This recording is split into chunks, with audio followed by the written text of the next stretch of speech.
देवराज। ये गिर के जंगल का सबसे खूबसूरत शेर है और अनाथ भी।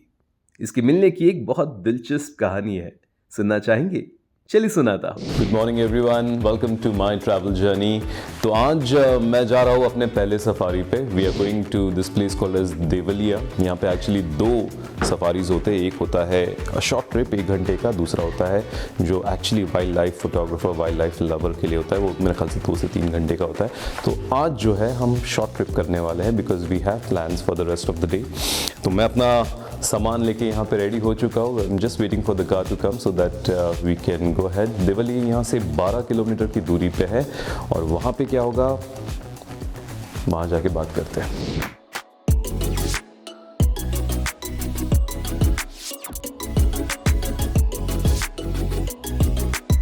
टिकट काउंटर से टिकट लेकर हमारी जर्नी शुरू हो चुकी है। उजाला हो चुका है, ठंड कड़ाके की पड़ी हुई है। गर्म कपड़े पहने हैं फिर भी ठंड काफी लग रही है। निकल रहे हैं अभी फिलहाल सेंटर से, ये एरिया से। ये इसको क्या कहते हैं आप? सिंह सदन है ये, सिंह सदन शासन। सिंह सदन मतलब ये एक बेसिकली एक जंक्शन है जहाँ पे आप आते हो, यहाँ पे अलग अलग सफारीज निकलते हैं, राइट? 1 घंटे के ट्रिप का टिकट कितना है और 3 घंटे के ट्रिप का टिकट कितना है? सर ये जो देवलिया है उनका टिकट वैसा रहता है कि 2000 रुपया टिकट लगता है पूरी जिप्सी का? पूरा जिप्सी का। Okay. उनके लिए पहले हमें बुकिंग करना पड़ता है। अच्छा। वो ऑनलाइन बुकिंग करेंगे। Okay. उनका 800 रुपया है चार्जेस है उनका पर पर्सन? पर पर्सन नहीं, पर जिप्सी का होता है, अच्छा। पर ट्रिप का होता है। Okay. हाँ, उसमें सैटरडे संडे होता है तो 1000 रहता है। हाँ, और यहाँ का जो चार्जेस है वो 400 रुपया गाइड को देते हैं और 1600 रुपये जिप्सी का चार्जेस रहता है। यहाँ सिंह सदन से वो देवलिया घुमाया गया, हमें घुमा के फिर यहाँ सिंह सदन लाए गए उनके लिए सर। ओके, चले हम लोग? जी सर। गुड टू गो।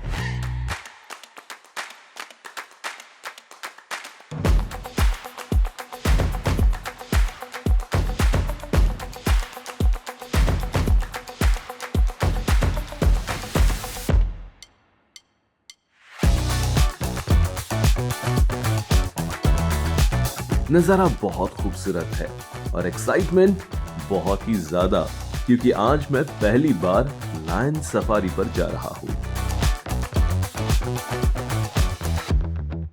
सफर में मेरे साथ निकुंज और मेरे दोस्त अभिषेक भी है। यहाँ पर फॉरेस्ट गार्ड की एक छोटी चौकी हमने अभी क्रॉस की है।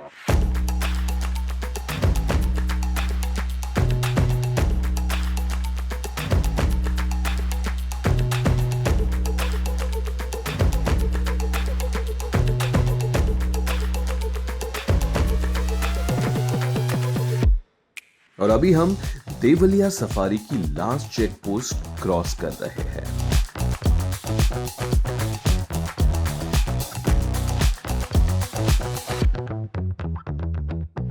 हमारी अभी जो है हमारी सफारी शुरू हुई है। एक और एक एनक्लोजर होता है और उसके बाद देवलिया की सफारी शुरू हुई है। देखिए आप कैसे घास वगैरह है। मैं ये सोच रहा हूँ कि मैं इतने सारे टाइगर रिजर्व्स किया हूँ, टाइगर का टोपोग्राफी और उसका इकोसिस्टम कितना अलग होता है लायन से। लायन खुली जगह में रहना चाहता है, tiger lives in more dense forest. It's a beautiful sight. ये क्या नील गाय दिख रही है? ये क्या है सामने? नील गाय है ना? नील गाय। आइए चलो शुरुआत हो गई जानवरों को। अभी आप मुझे छोड़िए, let's enjoy the animals, shall we?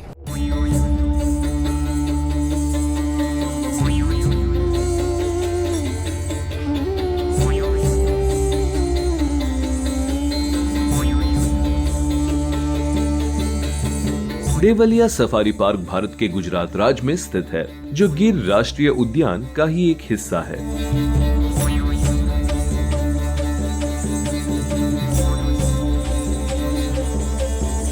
आज मैं आपको देवलिया सफारी पार्क से जुड़ी सभी जानकारी इस ब्लॉग के अंदर देने वाला हूँ, जिससे आपको देवलिया सफारी पार्क जाने से पहले किसी भी तरह की कोई दिक्कत ना हो पाए।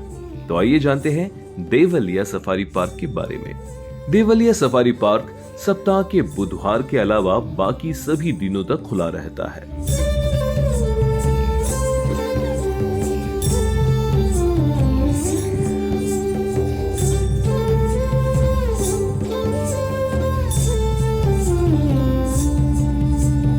इस पार्क में सफारी करने के 2 समय हैं। पहला सफारी सुबह 8 बजे से 11 बजे का होता है और दूसरा सफारी दोपहर के 3 बजे से 5 बजे तक का होता है। आप अपने सुविधा अनुसार इन दोनों सफारी के समय में से किसी भी एक समय को चुन सकते हैं। देवलिया पार्क में सफारी करने के लिए जीप और बस की सुविधा उपलब्ध होती है, जिससे आप सफारी पे जा सकते हैं। इस पार्क में सफारी करने के लिए आप गिर राष्ट्रीय उद्यान की वेबसाइट से परमिट बनवाने के लिए ऑनलाइन परमिट की बुकिंग कर सकते हैं। इस परमिट को आप सिर्फ अपने लिए बनवाइए या फिर 6 लोगों के लिए, दोनों में बराबर ही खर्च आता है। इस पार्क में आप मॉनसून के अलावा कभी भी जा सकते हैं। अगर आप मॉनसून के अलावा सर्दी या गर्मी में इस पार्क में जाते हैं तो आप देवलिया पार्क के साथ साथ गिर राष्ट्रीय उद्यान में भी जा सकते हैं, क्योंकि गिर राष्ट्रीय उद्यान मॉनसून के समय में बंद रहता है। ये पार्क गिर राष्ट्रीय उद्यान का ही एक हिस्सा है और इन दिनों में ही आप शेर और तेंदुए के साथ साथ इनमें पाए जाने वाले अन्य सभी जानवरों को देखा जा सकता है।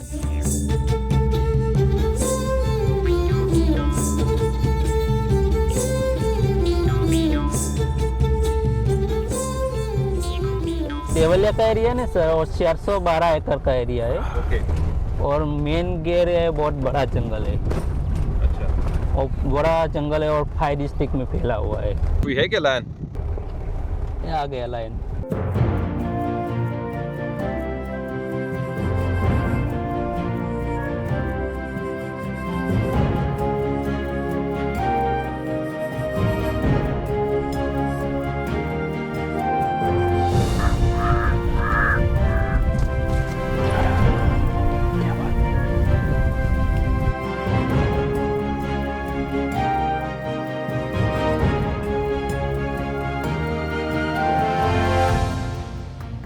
तो अब बात करते हैं इस सफारी के हैंडसम हंग देवराज की।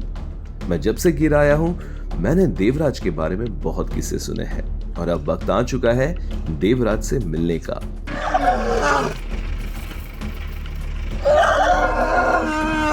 देवराज की दहाड़ सुनकर ऐसा लग रहा है कि आज वो किसी चीज से नाराज है। उसे देखकर उसका एक बच्चा उसके पास आता है और उसे मनाने की कोशिश कर रहा है। ये देखकर दूसरा बच्चा आता है और वो भी उसे मनाने की कोशिश कर रहा है।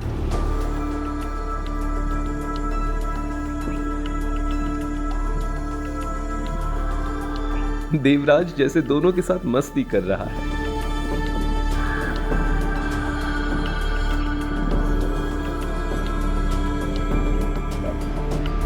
मानो जैसे नाराजगी खत्म हो गई हो।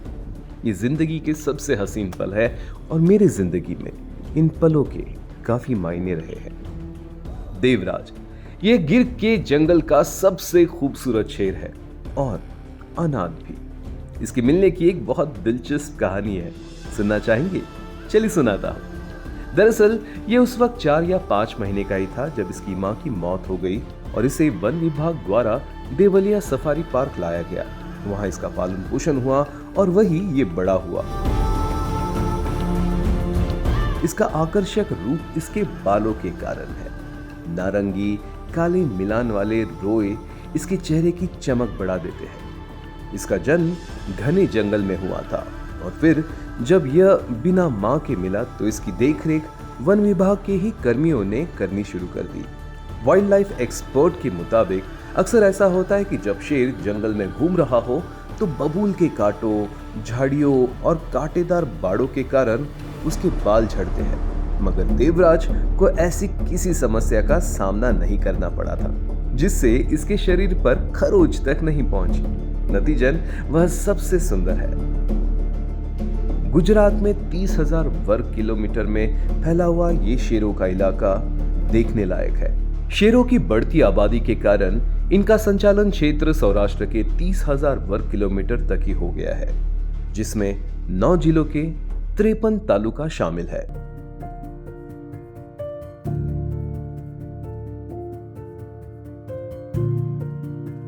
गुजरात में शेर अब 21,000 वर्ग किलोमीटर क्षेत्र में घूमते देखे जा सकते हैं। वन विभाग की एक रिपोर्ट की माने तो कहा जाता है कि गिर के एवं उसके आसपास शेरों के विचरण वाले क्षेत्र में 36% की वृद्धि दर्ज की गई है। जिससे यह इलाका 9 जिलों से बढ़कर 30,000 वर्ग किलोमीटर तक पहुंच गया है।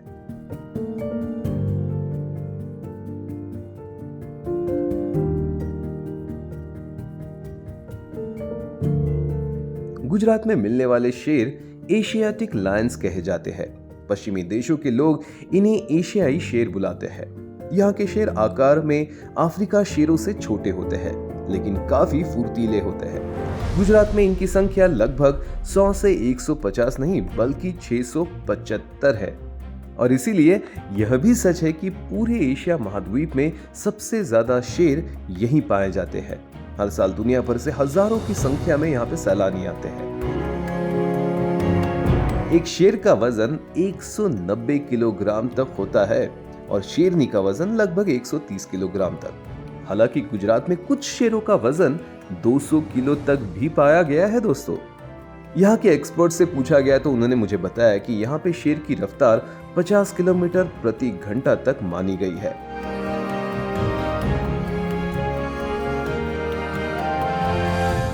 शेर के पसंदीदा शिकारों में हिरन, नीलगाय जैसे पशु आते हैं। शेर बारहसिंघा, गाय और अपने से छोटे मांसाहारी पशु को भी चाव से खाता है। कहते हैं कि एक हट्टे कट्टे शेर की जंगल में सुबह सुबह दहाड़ 7 किलोमीटर दूर तक सुनाई देती है। शेर की सुनने की क्षमता भी बहुत होती है। ऐसा कहते हैं कि वो 1 मील दूर से भी अपने शिकार की आवाज सुन लेता है। शेर दिन में ज्यादातर समय सोकर ही गुजारता है। एक्सपर्ट्स के मुताबिक शेर पूरे 20 घंटे सोता है। शेर सामान्यतः 1.5 दशक तक जीता है। स्वस्थ शेर की उम्र 16 से 20 वर्ष तक हो सकती है। शेर और शेरनी की पहचान गर्दन के बालों से होती है, जहां मादा के गर्दन पर बाल नहीं होते। गुजरात में शेरनियां नदी पार भी कर लेती है और आपको शायद पता ना हो तो बता दे, शेर तैर भी सकता है। देवलिया सफारी में शूटिंग करते वक्त एक शेर हमारी गाड़ी के बिल्कुल नजदीक आ गया था। जैसे जैसे शेर हमारी गाड़ी के पास आ रहा था, मेरी धड़कनें बढ़ गई थी। मत बाहर निकलना सर। ओके।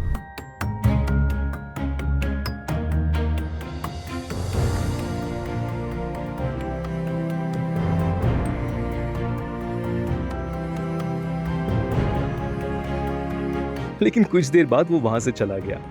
मैं लगातार देवराज और उसके परिवार को अपने कैमरा में कैद कर रहा था। मेरे कैमरा का कार्ड भर गया था, लेकिन मेरा दिल नहीं। और तभी हमारे गाइड ने कहा कि अब हमें आगे बढ़ना होगा, और हम वहां से आगे बढ़ गए। बॉन्डिंग जो है वो अलग हुई है ह्यूमन के साथ, बट कभी ह्यूमन अटैक्स होता है तो क्या होता है यहाँ पे, जरा बताएंगे। जो यहाँ गिर का जो सर ये लायन है, कभी इंसान के ऊपर बिना वजह अटैक नहीं करता। कोई भी उसको हमारे जो इंसान से बाय चांस कोई भी ऐसी गलती हो जाएगी तो भी वो 2 से 3 बार वार्निंग देता है लायन इंसान को। वो अपने पूंछ हिलाता है, अपने आवाज से थोड़ा सा वो बताता है कि मेरे से दूर चले जाओ। बिना वजह लायन किसी इंसान के ऊपर अटैक नहीं करेगा। जो इंसान के ऊपर अटैक करेगा तो उसको मार देगा। उसका मीट जो है वो लायन कभी खाएगा नहीं, क्योंकि वो लायन कभी मेरिटर है ही नहीं, वो रॉयल एनिमल है। सर जो लायन है हमारा जो गिर का, वो सर ज्यादातर इंसान के साथ फ्रेंडली है। कई सालों से उसके साथ ह्यूमन यहाँ पे जो मालधारी लोग हैं वो भी रहते हैं। हम लोग भी पहले से ही गांव में रहते हैं। हम लोग ने काफी बार ऐसे लायन को काफी बार इतनी नजदीक से देखा है, तो बिना वजह लायन किसी इंसान के ऊपर अटैक नहीं करता है। बट बहुत सारे लोग हैं, मैं सुना हूँ कि काफी सारे गांव है अंदर लायन के जोन में। कितने गांव थे, कितने गांव है, कितने लोग रहते हैं अंदर? सर पहले यहाँ पे 300 विलेज थे, जो मालधारी लोग बोलते हैं उसको, ट्राइबल लोग। अभी उसके 45 विलेज है पूरे गिर में।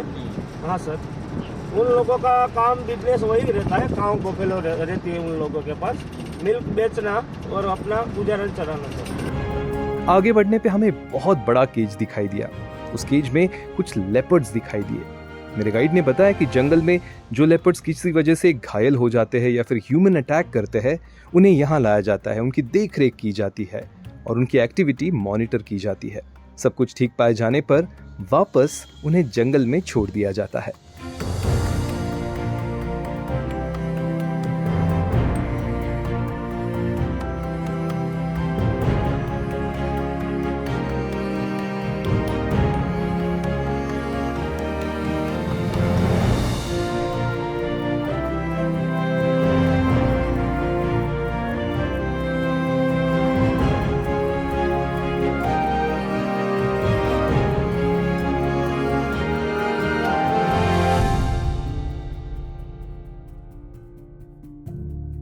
बहुत ही खूबसूरत light, morning was amazing, all that cold, जो ठंड सुबह की जो 20 किलोमीटर की कसरत हुई है हमारी यहाँ पे ठंड में, एवरीथिंग वाज गुड। अब जाएंगे गर्मा गर्म चाय पियेंगे और जर्नी को आगे बढ़ाएंगे। पसंद आया आपको ये ब्लॉग?